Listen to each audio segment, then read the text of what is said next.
I will argue that yes, we can include citizens as part of the audit evidence. But I'm getting ahead of myself. Let me first outline my talk.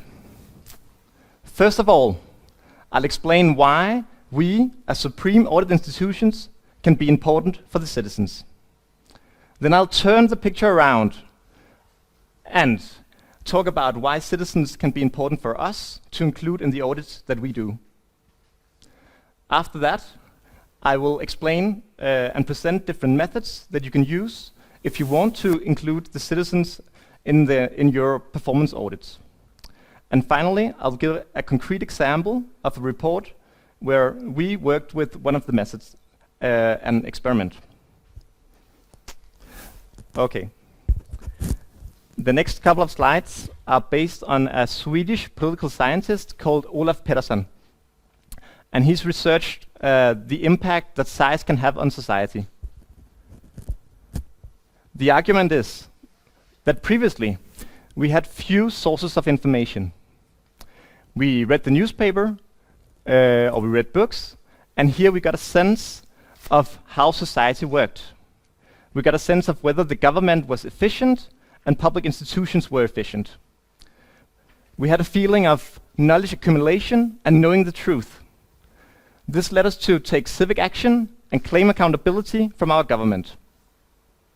Now, however, we have a vast array of information sources.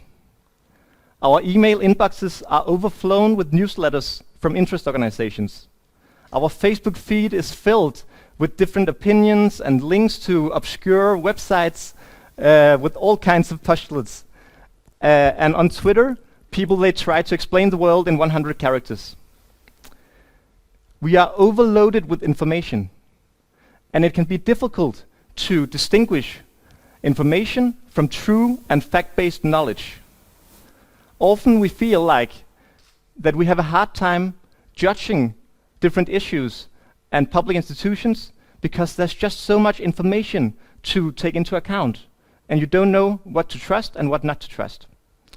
This can lead to civic inaction because you don't have the confidence in your opinions. The good news, however, is that we can play a role. By delivering fact-based and great reports on different subjects, we can provide a lens for the people to look at society through. Our reports can be a reliable source of information, an authoritative voice in a society where there's too many voices that speak without authority. I remember yesterday we had an honorable member from the Knesset, and she said, if you want to understand something in society, read the EuroSAI reports. We hope that we can provide citizens with this sense of knowledge when they have read some of our reports. And this can lead them to claim accountability from their government. So that's why we can play a role for the citizens. All of this is already incorporated in our international standards for auditing, and especially in EuroSAI number 12. But citizens can also play a big role in our audits. Here we have an implementation cycle of a new political decision. The input is the decision made in Parliament. It can be a decision to construct a new soccer stadium, a decision to create fishing quotas in order to get a better biodiversity. These decisions are implemented by public agencies and institutions and lead to an output. Maybe it's the concrete stadium, or it's a new law regarding fishery. This is often the scope of our performance audits. This is often what we look at. But I claim that there can be a lot to be gained by also looking at the outcomes. Do people use the soccer stadium afterwards? Or is it just a big stadium in the jungle in Brazil? Do the fishing quotas actually lead to greater biodiversity? Ooh, what happened here? Great. This is here where we see the effects of the political decisions. And I believe that it's important for supreme audit institutions to be interested in. And we have a lot of methods to look at these things. We have quantitative methods and we have qualitative methods. One method is effect studies. Here you compare similar kind of people that receive different kinds of interventions. In Denmark, we looked at unemployed people who receive job training from either public or private agencies. Then we could compare the effect of the public agencies with the private agencies in order to see if they delivered an efficient effort to get the people back into work. Another method is to look at the experiences and opinions of people. Here we can use well-known methods such as surveys, questionnaires, or interviews, or even focus group interviews. These are great if we want to know something like the level of satisfaction that users experience when they have interactions with public institutions. We can also look at the concrete interaction between citizens and public agencies.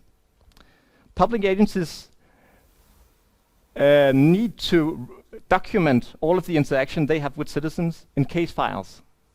These case files we can analyze structurally in order to see which kind of effort the public agencies deliver for the citizens. In Denmark, we did a compliance analysis in order to understand whether the Danish municipalities lived up to the rules and regulations when they received new immigrants. So this is looking at actual case files and actual interaction. You can also look at whether different kind of professionals or same kind of professionals placed different places in the country would give the same treatment to citizens by using vignette studies. In a vignette study, you construct a fictional case. Then you present the same case to different kinds of professionals in order to see if they would choose the same course of action. In Norway, they did this also with unemployed people to see if doctors in the same cases would allow people to have a sick leave from their job training. Then we have experiments. In experiments, we ask citizens to act in constructed scenarios. In the NAO, they invited people to try to find vital information on public websites in order to see if the information was accessible and the websites was well constructed. You can also do physical observation studies where you follow people.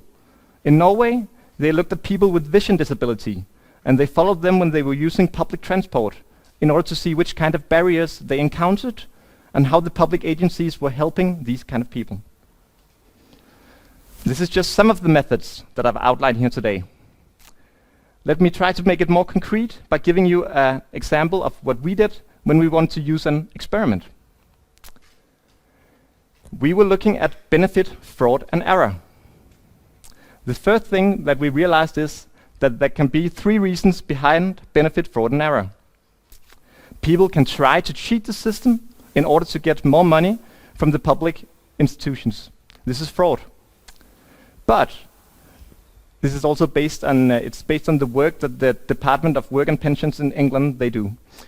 They found out that there's also a lot of official error. Street-level bureaucrats make mistakes. IT system doesn't collaborate. All of this can lead to errors as well. And finally, a third reason that is very big is claimant error. This is people who don't want to cheat the system but are confused, and they give wrong information because they don't know what is demanded from them. So we thought, what are we going to look at? We'll look at stuff that we often look at in performance audits. We'll look at the strategy that the ministry has devised. We'll look at the initiatives that are launched in order to minimize social fraud and error. We'll look at the knowledge they have about social fraud and error. But we thought, hey, let's take it to the next step. Let's not only look at whether they have a strategy, but whether the strategy works. So we had a special focus on claimant error. And the question we posed was, can bad and/or difficult language in social application forms lead to incorrect payments of social benefits? How to study this? We did an experiment. We invited 16 individual citizens, none of them social benefit recipients, to engage in this experiment. Then we hired a consultancy firm to do interviews with these people. In the interview, they were asked to act in the constructed scenario that they were supposed to apply for social benefits. During the interview, they filled out a social application form, and they reflected on the questions and what their thoughts were when they filled out these application forms. Afterwards, we could do a structured analysis of their thoughts and their reflections, but also what they concretely filled in the application form. And we could pinpoint places in the social application form where people got confused. And we could pinpoint places where they gave incorrect information that would lead them to get an incorrect amount of money from the state, just because they didn't understand the application form. So, to sum up, we have a major part to play in modern society. We can be the legitimate and accountable voice that helps citizens claim accountability from their government. We can include the citizens in our performance audits, and this can help us to have a more focused view on the effects of political decisions. And we have a vast toolbox at our disposal that we can use with innovation and creativity. So my closing remarks will be that the world is composed of people, and we should keep that in mind and make use of this fact when we perform audits. Thank you so much for the attention. Yes, the second Young EuroSAI Conference, Israel, November 2015. The Office of the State Comptroller and Ombudsman of Israel.